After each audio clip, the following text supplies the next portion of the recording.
Hi, my name is Sky, yes, double Y, and welcome to my channel, Sky Explains It All. Or if you've already been here before, welcome back. So as you guys can see in the title, today I'm going to be talking about Sailor Moon and why I personally feel that she is one of the greatest superheroes of our time. Now for this particular video, I'm going to simply be focusing on the anime series that originally ran from the year 1992 to 1997. Simply because that was my first introduction to Sailor Moon as a child, and I didn't get into the manga until I got a little bit older. But if you're someone who's looking for a more accurate depiction of the actual manga, I recommend watching Sailor Moon Crystal. It's actually really good. Now, if you guys don't know, real quick, Sailor Moon is this iconic magical girl manga that then was adapted into an anime series, and the whole world of Sailor Moon was created by Naoko Takeuchi. I pray I'm saying that right. I think I am. Icon legend. And speaking of legend, she's also married to a legend, Yoshiro Tagashi, who created Yu Yu Hakusho, Hunter x Hunter. Legends associating with legends is just what we need. Like, this is gonna be just a really chill, relaxed video compared to some of my other more videos that are structured, because I just want to have like a little chit chat with you guys because I love Sailor Moon. It is one of those things that is near and dear to my heart, like I'm sure it is for a lot of people. I'm just going to be looking down at my notes in my Captor Sakura planner / notebook. One of the first reasons why I feel like Sailor Moon is one of the greatest superheroes is because sis is not coordinated. And what I mean by she's not coordinated is just that she's always tumbling, fumbling, flip-flopping, drip-dropping all over the place. And it is such a stark comparison when we look at other superhero movies or other superhero characters, or like our main protagonist who's like the quote-unquote chosen one, who initially like is just automatically like this perfectly skilled athletic person, or maybe they are like the underdog, but over time they become like physically like stronger. She's not a skilled fighter in the least, and the way we're introduced to her actually I feel like is the more accurate way we would be introduced to a superhero, because when Luna finally finds who Sailor Moon is, when she's first starting off like as Sailor Moon fighting villains and whatnot, she's not coordinated. She can't fight. She's scared. She's running away. She's crying, which is so realistic because we have a lot of these like animated shows or even just like regular films where like the chosen one just immediately can just hop right into fight mode and they know exactly what to do and they're so brave. And a lot of the times they're children, and for most people that's just not realistic. Like, at the time when she first finds out she's Sailor Moon, she's 14 years old. So I think running away, crying, screaming, tripping, falling, flopping over is highly more realistic than just immediately all of a sudden I'm like this martial arts expert. You know what I mean? It's not like Goku. I mean, and I know like Goku trained or whatever like that, but he still had that innate strength in him. I mean, like they're not on the same playing field. And Sailor Moon, over the course of the whole series, she doesn't really ever get like physically stronger. We do see times when she's like tends to be more coordinated, but she still gets scared and she still cries about everything. My Cancer queen. I love her. I'm a cat. We love Cancers. It's just nice to see when you have like the main character, like the leader of the group, not be afraid of being afraid and not being too proud to be like, I'm scared, I can't do this by myself, I need you guys. And she actually says that to the other Sailor Scouts in the Sailor Moon R movie when they're all like taken away by Cassinian Blossom, and she starts crying. She's like, I can't do this without you guys. Such a positive message to show people like it's okay to say you need help and you can't do something by yourself, as opposed to we have a lot of these stories where one character just takes on the burden of everything and they have to be strong all the time. I feel like a huge part of her strength comes in showing that she's not afraid to be weak. Hope that made sense. Also, sis, she's not a great scholar, to put it at that. You know, everyone has their things. School is not one of her things. This whole thing of like where we have prodigies, okay, usually if they're not like physically strong, they have some sort of high intellectual capabilities. And from a scholastic standpoint, sis doesn't have that down, which is totally okay, totally fine. It's more relatable than someone who's like perfect all the time. Her power does not come from her strength, physically, like punching, kicking, all that. That's not her strength. Her strength isn't being like a great scholar. Her strength lies in her heart, which I think her brooch being a heart is not only aesthetically pleasing but accurate to what her strength is, what her power is, and that's her heart. She is such a kind and loving and forgiving and understanding person to be able to forgive people who have literally killed her friends, attempted to kill her, and she still shows insurmountable amounts of empathy for these people who have done horrible things to her and those she cares about. To go beyond that and still have love and understanding for someone, that takes a lot of strength that goes beyond, you know, biceps and triceps, in my personal opinion. There was this episode, these were like the Deke doves from back in the day, but there was an episode where the Sailor Scouts were going around of like who should be the leader, and basically saying it shouldn't be Sailor Moon. Of course they're going why each person should be the leader, but it all came down to, but she's literally like the heart of the group. Like in the Sailor Moon R movie, when Sailor Moon literally sacrifices her life to save them, and the entire planet are like crying because they're like, they cannot do this whole Sailor Scout thing without her. And then people would be like, oh, well, what does she provide? She's not strong. She's not scholastically intelligent. I don't like the phrase like not being smart because there are different kinds of intelligences, but she's not like scholastically smart. She's not particularly like witty.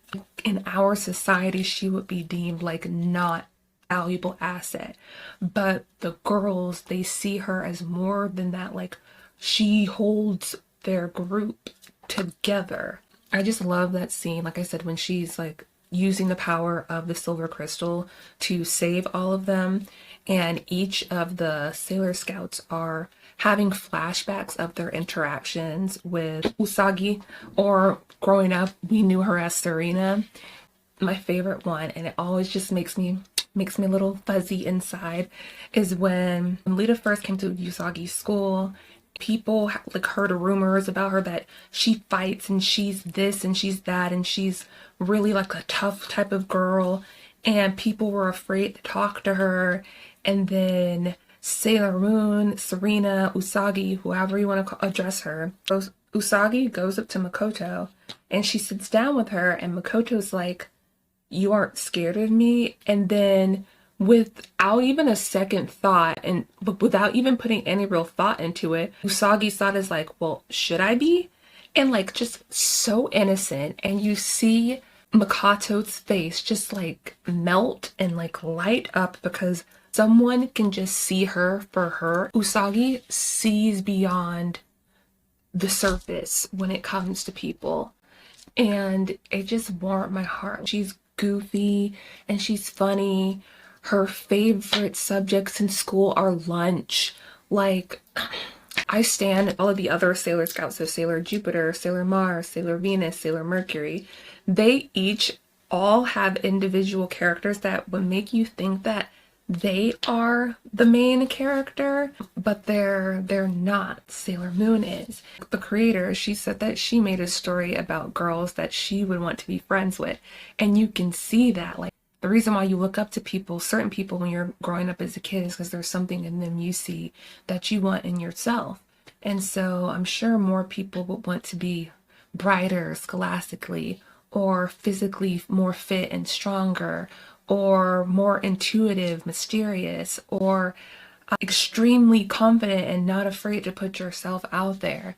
And I feel like Sailor Moon is a character that anyone can put themselves in her position. Not saying that the other characters are not relatable, but I feel like on a grand scale, more people would be able to relate to Usagi's character, aka Sailor Moon. Love how like laid back she is. She, you know, girl loves a nap. She loves to eat. She loves her sweets, her cakes, her cookies, her snacks, all that. She's just a very like easygoing, knows how to enjoy and live life type of person. And I just it's nice to see that, because we see, like I said, a lot of these like shows or movies that have these prodigies, their whole life is just like focusing on being the chosen one, being the chosen one. I have to get from point A to point B, A to point B. But Serena Usagi, she just takes life day by day. She, you know, she just wants to hang out with her boo. The overall thing I want to just basically say about Serena Usagi, Sailor Moon, Princess Serenity, Neo Queen Serenity, she is such a selfless, loving, goofy, funny, crybaby, imperfect human being. And I think that we should have more stories of people like that. We still see her like well into like Sailor Moon R, when she's been doing this Sailor Moon thing for a while. Mama still runs away, she still cries, she's still scared, which like I said, I think is accurate for a 14-year-old child to be afraid of, you know, dying, as opposed to these shows where these kids are like, oh yeah, I'm not afraid to die. And it's like, what? Y'all are bred different in these other universes. It's clumsy, mama can't cook, mama can't fight, but what she can do is love. And when I say love, I mean love unconditionally, beyond herself, beyond her own feelings, and that is a power in itself. I am so glad that till this day it is something that is still flourishing as it should. I feel like it is timeless. It has clearly influenced so many other magical girl shows. I tried watching the Viz Media dub of it, and it's not that it's bad. I actually think that it's good, but it's weird for me to hear it when you grow up hearing it in like another voice, like that she had that Valley Girl voice, and then to now this new character. It's just weird seeing the same scenes play out with different voices that your mind isn't used to. Just like when there was the new season, I think it was at Sailor Moon S, where Sailor Moon, the original voice actress, was no longer there, and I could immediately spot the difference as a child, and I was like, who is this? It's the kind of thing that always bothers me. Like if I grow up or I'm used to hearing the voice a certain way, in English, of course, the Japanese version, of course, is like the OG, but I'm talking about in terms of English dubs, like hearing the new one just makes me like uncomfortable. But it's not because it's bad, it's just like, this is not what my ears are used to hearing. The Deke dub is just a gem. It is so 90s, and I think it's hilarious how they tried to make these two cousins, because as a child, I didn't know anything about lesbians or anything like that as a child. But what I did notice is when they would say they were cousins, something about the dynamic made me a little uncomfortable. I'm like, that's how you interact with your cousin. Look, here come Amara and Michelle. Oh, great. Why do you think they've entered the contest? They're girls and cousins too.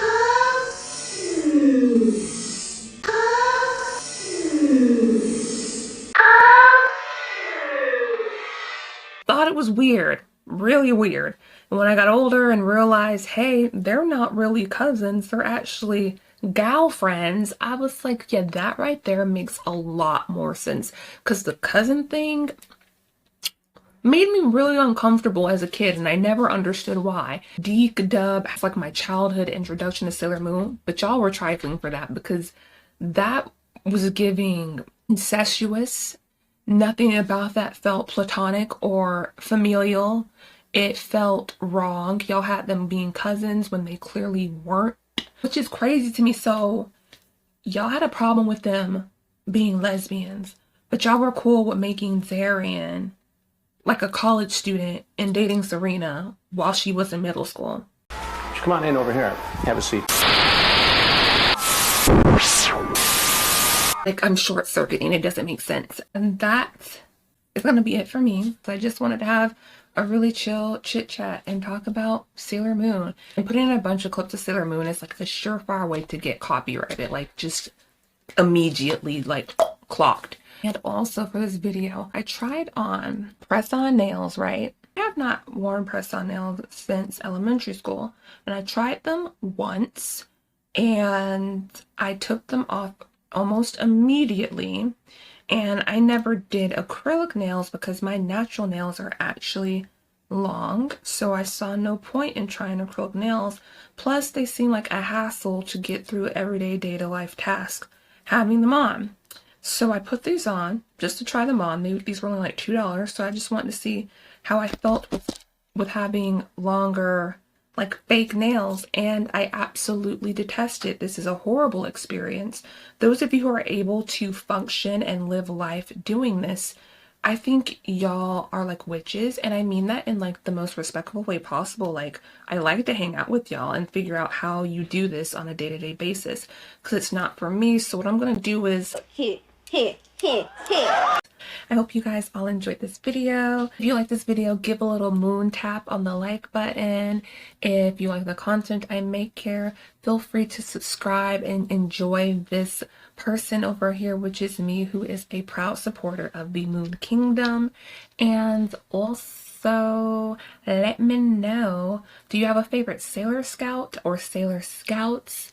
Or do you have like another favorite magical girl show that's not Sailor Moon? Because there are a lot of them. One of my other favorite ones is Tokyo Mew Mew. But anyway, thank y'all so very, very much for watching, and I hope you have a dreamy day. Bye!